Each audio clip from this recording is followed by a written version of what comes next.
Good day, good evening, good afternoon, ladies and gentlemen. Welcome back to another video. My name is SheepDog74, and let's go into this one then.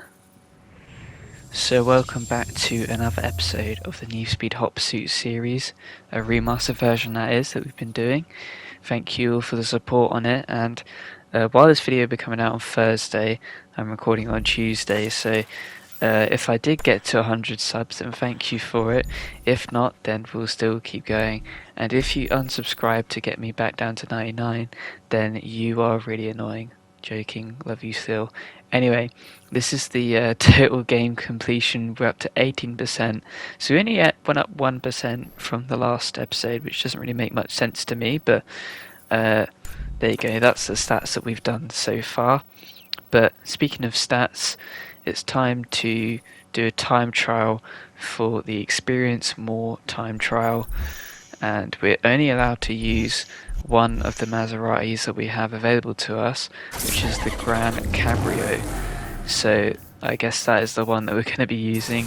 I decided to colour it in a yellow colour with rainy conditions, but also sunny at 4 PM. 1:44 is the time we need to beat.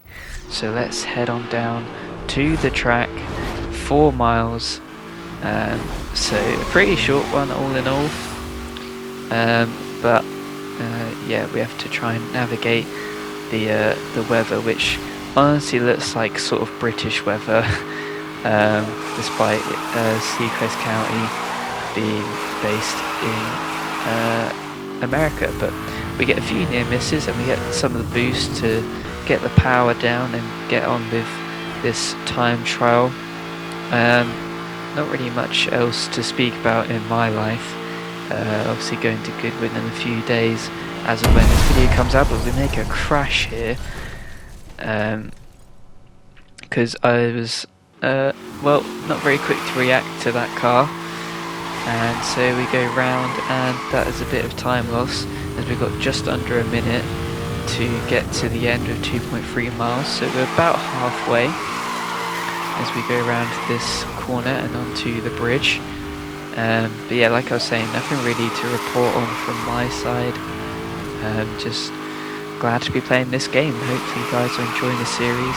Hopefully you are interested in following my Instagram, chief_dog74. But back to the time trial at hand. I probably should have taken the shortcut there, but I didn't in the end. And so we come around to this corner, 0.8 miles left to go over the bridge, spray all behind us, take this right corner through here, and it's looking like it's going to be quite tight here because we've got 0.2 miles and the timer ticks down. We're going to slow it down here as we go round the corner, and the finish line is close. 1 minute 42, 1 minute 43, just about across the line with a 1 minute 43.26. So we were actually very close to failing that time trial, but fortunately we get the gold award, which is the main thing that we wanted. And we also get a new car as well as we progress through our license, so that is pretty good as well. The new car that we're given is the Aston DBS or 5 Volante. I can't tell if that's supposed to be an S or a 5, but it's an Aston Martin, so pretty decent car nonetheless. But now we get to do the Point of Impact Hot Pursuit. I saw this one last time, but I was like, let's save it for this episode. So that is exactly what we have done. And now we can select our car. All of the cars we've used in this place before, so just decide to use the Shelby GT500 instead, because there's no other cars to use. But we've got sunny conditions, 7 AM, 6 bus, and 3 of everything apart from only 1 helicopter. So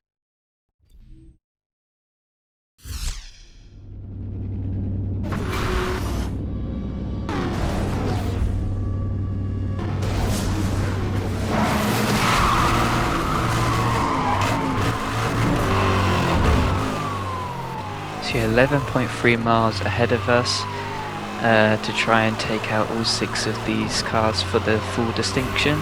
And yeah, as I was saying, 3 EMPs, 3 spike strips, 3 roadblocks, and 1 helicopter. So we have a good range of stuff to use as we're trying to slow down this Porsche, but he keeps whacking the back of me. It's a bit annoying. We get in front of this Alfa Romeo and try and slow him down a bit. And then as we boost away, we deploy a spike strip behind us. And it was, I mean, really close. You can really see it as we try and avoid the vans, and we end up hitting into this. But the roadblock that we did deploy was able to catch someone out here, and then we slam into the back of him, and then one fella deploys a spike strip as our advisor tells us about that spike strip, and we are able to crash out that fella. So the racer ended up helping take out one of the suspects as we deploy another spike strip, just lining that up and get it perfectly spot on. And we've been informed that we're allowed to use the roadblocks again. We have a spike strip available as well, but we tried to use the EMP and we miss it because I thought I was close enough to get a target, but I wasn't in the end. But we deploy the roadblock ahead of us, try and drift on the inside, but end up having to switch to the outside, and then a car ahead gets into a traffic collision and we go straight into it because it also collides with the roadblock. And then he's basically wrapped up like a gift there as we get the 4th car. So we've got 3 busts left as he deploys a spike strip, another spike strip deployed, and I thought we were about to have a carbon copy from that Maserati, but not to be in the end, as we get the EMP on the BMW though this time, and it's quite weak as we deploy a roadblock and the helicopter, and we take out that fella. The helicopter finally arrives as we deploy a spike strip to take out that fella, and then we slow it down here because this fella deploys a spike strip and we narrowly avoid it, as we now have only 1 guy left, and it's just this Dodge Charger. As we head into the desert, into the off-road, we have an EMP available to us, so we'll go ahead and use it. We this time are able to get the lock on for it and get the EMP hit against this fella. So we're looking like it's going to be pretty close, but we're still all over the back of this fella. But then as we look at the map, I don't know where my helicopter's going. He's gone into an airfield to try and stop this fella, but he's not in the airfield, my friend. He's continuing on. So, and then the helicopter runs out of fuel almost instantly, and so now it's just down to us without any sort of equipment that we're allowed to use. But we get all over the back of him, give a pit maneuver with enough force, and that takes out the Dodge Charger, or Challenger, sorry. The Charger Challenger, almost the same thing it feels like with the name. But 2 minutes 58.38 is the time that we were able to do this in, and we get the distinction of war because we got all the busts, so good job to us. But we get 1 new reward anyway, and as we get progressing through here, we do get a second reward. I can reveal that the reward that we did get is actually an equipment upgrade, so let's have the man explain it to us.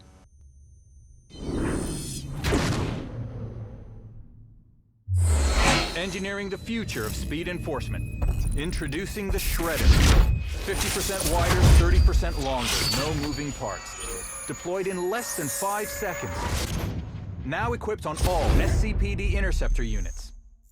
So there we go. Whenever we decide to play as the cops and we have spike strips available to us, then they are going to be a bit longer and a bit wider, as we also get the Challenger SRT8, so the car we just busted. We get the police form of it available to us to use. But yeah, pretty cool that we've been given the upgraded level 2 spike strips now, along with the roadblock. I believe that we've got level 2 as well. But as we get into this French Connections event, we get to use the Bugatti Veyron police car with a 1 minute 49 being the target time. Rainy conditions, 7 PM. Let's see what we can do.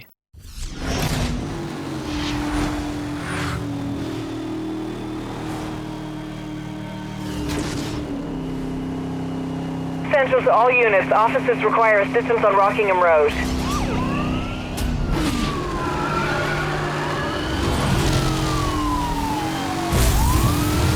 You are being evaluated on your response time. Proceed with caution.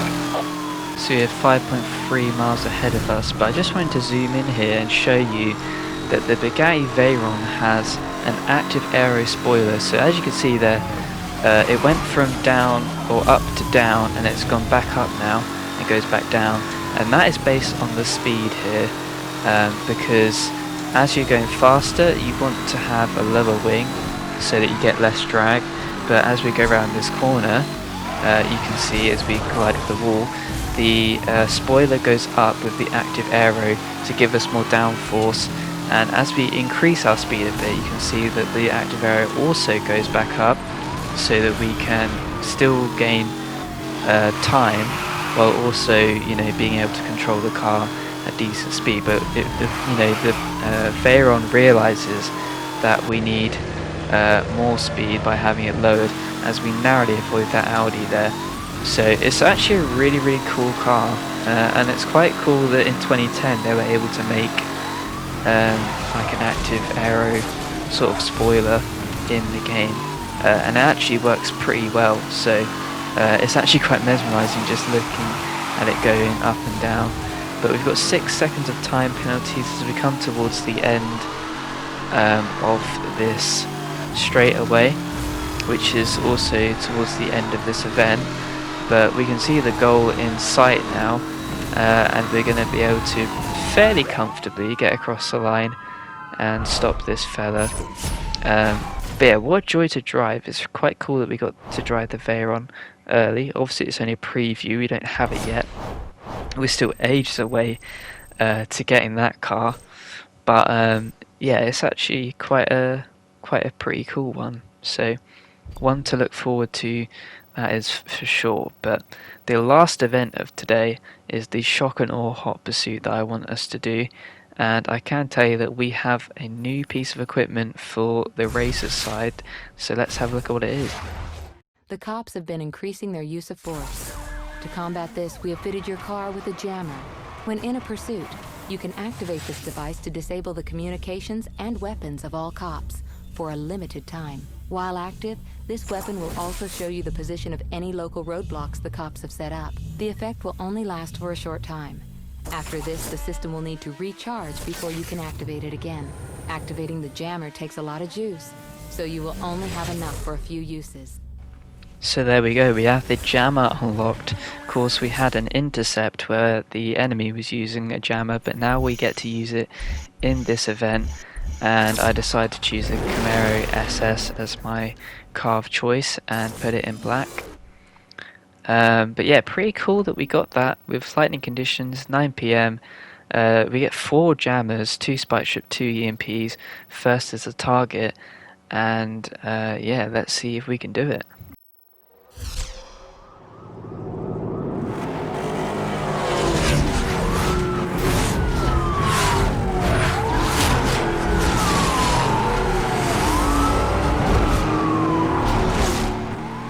Here we go then, in pursuit by a Shelby GT500, but yeah, quite cool that we got the jammer, because we've seen all of what the police has to offer, but we've only been given spike strips and EMPs so far. As we hit this traffic car and it goes flying into some of the racers behind, and I try and get out of the way of this cop car which has got ahead of us, because I was a bit worried that it would deploy a spike strip, and it does on the Maserati there as we get ahead.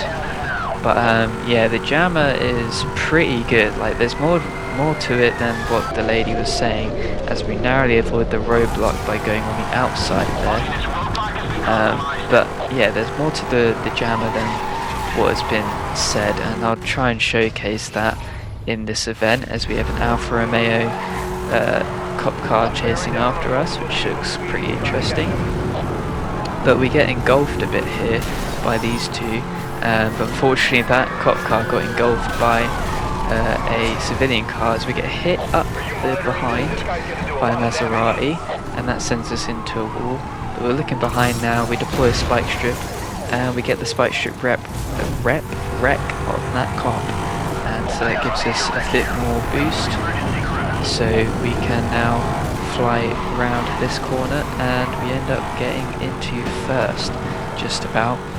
But as we come over towards this part of the area, you can see I've decided to use the jammer just to showcase that is what it looks like, by being able to tell you where roadblocks are. So that is one use for the jammer. Obviously the other use is to stop the cops from using their abilities, but you can also use it to like the enemy can use it so that you don't know where the others are. But we used an EMP and take out one of our fellow racers, and I did that just to try and get ahead here as we now switch to going down the cave. The handling sort of model didn't really know what to do there as we go through the cave. The game gets a bit confused in this event. I've done this event many times, and it's the red flashing light is on about the car on the opposite side of this hairpin, but because we're so close to it, the game thinks, oh, you're about to come into contact with it, when in fact we're not, until now, where you get to see that there's a Jaguar XKR, which is what is, we're chasing. Sort of a bad decision in the end to try and hit it, but a worse decision for the BMW to be on the outside of that Alfa Romeo as we deploy another jammer, because he sent the BMW straight over there, and guy in first crashes into the car there. But we use a jammer, and as you can see, if a cop deploys a spike strip, we can use the jammer, and that will get rid of their spike strip instantly. And jammers also have the other ability of being able to completely stop EMPs as well. So, but we have only one EMP, one spike strip, and one jammer left, with about 3.3 miles left. So, while yeah, there are other opportunities that we could use, stuff like a spike strip, like we do now to stop this fella. Sometimes it's pretty decent to actually try and keep hold of your equipment and use it for later on, and try and be a bit sparing with it. But yeah, jammers are like really good.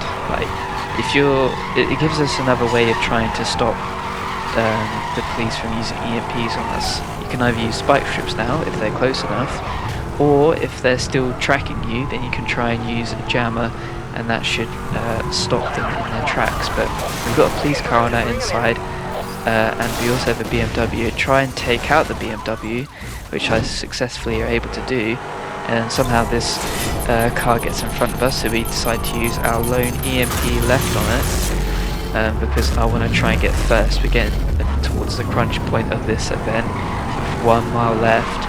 But unfortunately this guy has decided to just buff out our EMP. That cop won't be buffing out the wreck though, he is out, and so now it's a 2-horse race here to the finish as we get more boost from hitting that cop, but keep trying to hustle and harry at this fella, but it's not looking too good here as we zoom in. I deploy the jammer just for good sake, but yeah, he crosses the line and we're in second. We finished the event in second, with 4 minutes 37.15 being the time. And yeah, I was pretty annoyed at this, to be honest, because I was like, oh, we just got the jammer and I've failed pretty much.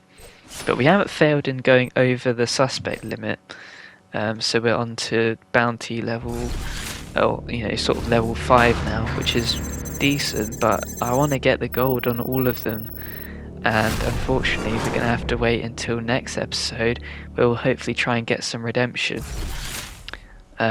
because yeah, we weren't able to do it as we get the Dodge Challenger SRT 8 added to our car collection. Pretty decent car.